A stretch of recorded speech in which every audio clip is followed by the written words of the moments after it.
संवैधानिक जो एक ढांचा है उस पे जब एक फैसला आया है, शाजिया जी को स्क्रीन पर लाइए। शाजिया जी, जब फैसला आया तो कोर्ट ने कहा कि this is a matter of gender parity, it is not charity. आप किसी को कोई खैरात नहीं दे रहे हैं, ये कोर्ट ने सीधे कहा है। लेकिन तब भी जो रिएक्शंस आ रहे हैं, मैंने आपको बताया तलाकशुदा को मेंटेनेंस का हक नहीं है, मेंटेनेंस लेना शरीयत के खिलाफ है।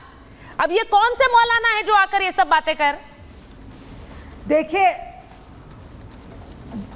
एक तो ये सारे जो हमारे भाई यहाँ बैठे हैं जो हमें बता रहे हैं कि क्या है, तो वो भी जानते हैं कि इस्लाम क्या कहता है और मुस्लिम क्या करते हैं, उसमें ज़मीन आसमान का फ़र्क है। वो ये भी जानते हैं कि भारत एक जमहूरियत है। वो ये भी जानते हैं कि जो मुस्लिम देशों में जो शरीयत चलती है वो यहाँ पे नहीं चलती, क्योंकि जितने भी यहाँ पे आपके पैनलिस्ट बैठे हैं, हमारे जो भाई बैठे हैं, वो जानते हैं कि जहाँ तक CRPC और IPC की बात है तो पर्सनल लॉ के अलावा वो सब उसको फॉलो करते हैं, वो शरीयत को नहीं फॉलो करते हैं। वो जानते हैं किस तरह से यहाँ पे इंसाफ होता है। अगर उनको वाकई में शरीयत लानी होती है तो वो बाकी जो कानून है CRPC के और IPC के और मैरिटाइम के और इनकम टैक्स के, वो क्यों फॉलो करते हैं? सबसे पहले तो सबसे बड़ा सवाल ये है। तो यहाँ पे शरीयत है नहीं। अगर आप चाहते हैं पर्सनल लॉ के तहत शरीयत सिर्फ महिलाओं से जुड़ी जो संबंधित जो उनके हुकूक से लेकर, चाहे वो शादी हो, चाहे वो तलाक हो, चाहे वो मेहर हो या गुजारा भत्ता हो, उसमें ही आपको शरीयत याद आती है, बाकी किसी चीज़ में आपको याद नहीं आती है। जितनी भी जमहूरियत हैं, अब देखिए जो मुसलमान अमेरिका में रह रहे हैं या फ्रांस में रह रहे हैं, वो उस लॉ से चलते हैं क्योंकि वो डेमोक्रेटिक उसका हिस्सा हैं। वैसे ही भारत एक जमहूरियत है और जैसे कि भाई साहब भी जानते हैं कि यहाँ पे IPC और CRPC चलता है। यहाँ पे ना तो कोड़ों का इस्तेमाल होता है, ना संसार किया जाता है, लटकाया जाता है, ना फांसी होती है सरेआम जो कि मुस्लिम देशों में होती है, ना ही हाथ पैर काटे जाते हैं। तो वो उनको भी पता है और हमको भी पता है। अब दूसरी बात, जब शाबानो केस आया था तो यही कहा गया था कि जो IPC 125 है उसके तहत मुसलमान महिला जो तलाकशुदा है गुजारा भत्ता की मांग कर सकती है। अब उनको इससे तकलीफ़ है कि उसमें दखल अंदाजी हो गई, भाई इस्लाम में दखल अंदाजी नहीं हो सकती, तो ये क्यों, ये तो बाकी चीज़ों में दखल अंदाजी तो हो ही गई है। पूरा जो IPC है, पूरा CRPC है, जो मुस्लिम पर्सनल लॉ के अलग है, वो तो आप पूरा मान ही रहे हैं और इसमें आप मानना नहीं चाह रहे हैं। आप तो आपने तो ऑलरेडी शरीयत को नो कह दिया है आज़ादी की बात से। नहीं, दूसरी बात एक एक करके ज़रूरी है। देखिए, बोलिए शादी जी, कंप्लीट नहीं, देखिए ज़रूरी है ये। अब ये सोचिए, वो क्या एक मुसलमान महिला जो हमारे देश की है, क्या वो भारतीय नागरिक नहीं है?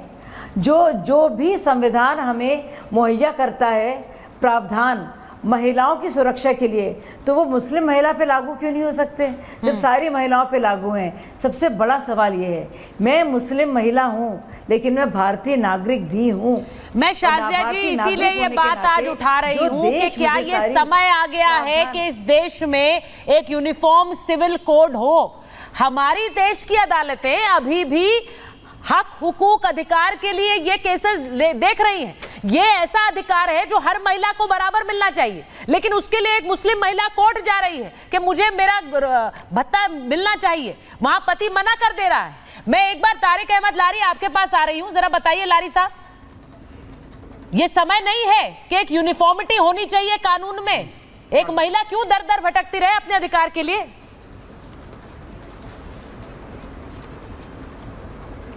यूनिफॉर्मिटी तो 1450 साल पहले मिल गई थी हम लोग के वहाँ औरतों को। आपके वहाँ तो अब जाके सन 2000-2002 में हिस्सा मिला है लड़कियों को अपने फादर की प्रॉपर्टी में। और जहाँ तक मुझे लग रहा है आप में से कोई उस तरह से नहीं गुजरा होगा जिस दर्द से हम गुजरे हैं। मेरी बहन की शादी हुई थी और नहायती जालिम और जलील लोगों के बीच हो गई थी। और हमारे वहाँ शादी एक कॉन्ट्रैक्ट मैरिज होता है, तो कॉन्ट्रैक्ट साइन किया था मेरी बहन ने, बाकायदा डिवोर्स हुआ, इंस्टेंट ट्रिपल तलाक हुआ, बिल्कुल हुआ, 100% हुआ क्योंकि उस समय देश में लागू था। इंस्टेंट ट्रिपल तलाक हुआ, हम लोगों ने लिया, बिल्कुल लिया, डंके की चोट पे कहूँगा लिया, उस जालिम से अपनी बहन का छुटकारा दिलाया, लेकिन चीज़ उतनी ही ली जितनी उस कॉन्ट्रैक्ट में लिखी गई थी, महर की रकम और 3 महीने का इद्दत का पीरियड का गुजारा भत्ता जो कि अल्लाह ने हुक्म दे रखा है। हम ठीक है, इस देश में अंबर पूछ रही है रकम कितनी थी, बता पाएंगे? लेकिन इसी देश के कानून ने, देखिए तारिक साहब, बिल्कुल आप भगवान की कृपा से अच्छे परिवार से आते हैं, आपके पास पैसे भी अच्छे होंगे। रुपए होंगे 2024 में, जहां पर महिलाएं 2-2 लाख के फोन लेके घूमती हैं। आप अपनी बहन की जिंदगी, हमारी बहन बेटियों की जिंदगी 50,000 रुपए में तय करेंगे। ये आपका इंसाफ है और ये आपकी सेंस पहले मेरी बात नहीं, ठीक है, आप अपनी बात कंप्लीट करिए। तारिक साहब सुनिए मेरी बात, आप अपनी बात कंप्लीट करिए। आप अपनी बात कंप्लीट करिए, लेकिन मैं आपको एक चीज कहूंगी, उसके बाद आगे बढ़िएगा। तारिक साहब सुनिए, आपके यहाँ और हमारे यहाँ मत करिए मेरे साथ, क्योंकि मेरे लिए वो महिला जो आपके यहाँ है वो भी मेरे यहाँ है, और मेरे यहाँ जो महिला है वो आपके यहाँ है। तो महिलाओं में मैं हिंदू मुसलमान नहीं कर रही हूँ, आप भी मत करिए। मैं अभी बता आप कर रहे हैं और वो बहुत खराब है सर, बहुत खराब है, बहुत खराब है। आप साफ कर रही हैं। आपके यहाँ हमारे यहाँ मत करिए, आपके यहाँ हमारे यहाँ मत करिए। महिलाओं को अधिकार मिल रहा होता तो वो कोर्ट नहीं जा रही होती। हमारे वहाँ ये होता है, अगर उनको अधिकार मिल रहा होता तारिक साहब आपके यहाँ, तो वो कोर्ट नहीं जा रही होती। ठीक है, अगर वो कोर्ट गई है तो उनको अधिकार नहीं मिल रहा था। अब हो गया, अब कंप्लीट करिए। हाँ। अरे सुनने का मादा सीखिए। अब बोलिए भाई, बहुत मादा है हमारा, टेस्ट मत करिए, बोलिए। तो हमारी बहन वहां से, हाँ, वहां से हमारी बहन आई, अपना रही, अपना उसने अपना पोस्ट ग्रेजुएशन भी कंप्लीट किया, उसने अपना एमएड भी किया, बीएड भी किया, नौकरी कर रही है अपना। She is happy, she is alone. आज भी उसने शादी नहीं की। वहीं दूसरी मेरी कजन का डिवोर्स हुआ था। शी इज नॉट, जो आप कह रही थी आपके लिए तो 500 रुपये भी फर्क नहीं पड़ता है, 5 लाख भी फर्क नहीं पड़ता है। वहीं मेरी कजन बहन है, वो कम है, उसका भी डिवोर्स हुआ।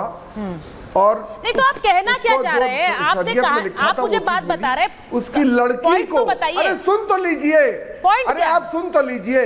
हाँ। अब उसकी बच्ची को मतलब जो उसका शौहर था वो अपनी बेटी को आज भी पैसा देता है। मैं भी बताना चाहूंगी आपको तारिक भाई साहब, फीस का, उसके ट्यूशन का, सब चीज का देता है। लेकिन वो अपनी एक्स वाइफ को नहीं देता, और ना वो मांगती है उससे कि मुझे दो। नहीं तो अच्छी बात है, अच्छी बात है, एग्जैक्टली। एक मिनट तारिक साहब, आपने कहा वो नहीं मांगती है, सुन लीजिए मेरी बात। तारिक साहब, आपने कहा वो मांगती नहीं है, नहीं मांगती है वो भी उनका अधिकार है, और अगर मांगती है तो वो भी उनका अधिकार है, लेकिन वो नहीं मांगती। नहीं, सुन लीजिए, तो मुझे इस तरह मत बताइए कि वो नहीं मांगती है। शरीयत के हिसाब से नहीं मांगती। अगर महिला मांग रही है तो वो उसका अधिकार है। अब तो कोर्ट ने भी कह दिया, आपको नहीं मानना तो आप मत मानिए। कानून में क्यों नहीं चलता? शरीयत का हिसाब अश्विनी उपाध्याय आ गए। शरीयत के हिसाब में मुसलमान रेपिस्ट को बड़ी विंडोज में रखिए। आप फिर टैक्स क्यों लेते हैं? दानिश कुरैशी साहब और अश्विनी उपाध्याय क्यों लेते हैं बैंक से? आप क्यों लेते हैं सब्सिडीज? आप क्यों लेते हैं? सही सवाल पूछ रही है भाई, वो सही सवाल पूछ रही है, कह रही वो भी शरियत में नहीं है। बैंक में पैसे रखते हैं कि नहीं रखते आप? मुफ्तखोरी क्यों करते हैं? सवाल है, सवाल करते हैं सरकार ने ये नहीं दी, फ्री बिजली, पानी, गेहूं, चावल, आटा बंद कर दीजिए। सब शरीयत ने नहीं कहा फ्री खोरी करने के लिए, मुफ्तखोरी करने के लिए। भाई इस तो आप आधी अधूरी शरीयत मानेंगे जहां महिलाओं के अधिकार की बात होगी? शरीयत ने ऐसा नहीं कहा, शरीयत ने वैसा नहीं कहा। सारे के सारे आप जितने संपन्न नहीं होते, शरिया को अपने फायदे के लिए मत इस्तेमाल करिए ना आप। अब तो मुझे ऐसा लग रहा है, भीख मांग नहीं रहा हूं। एक मिनट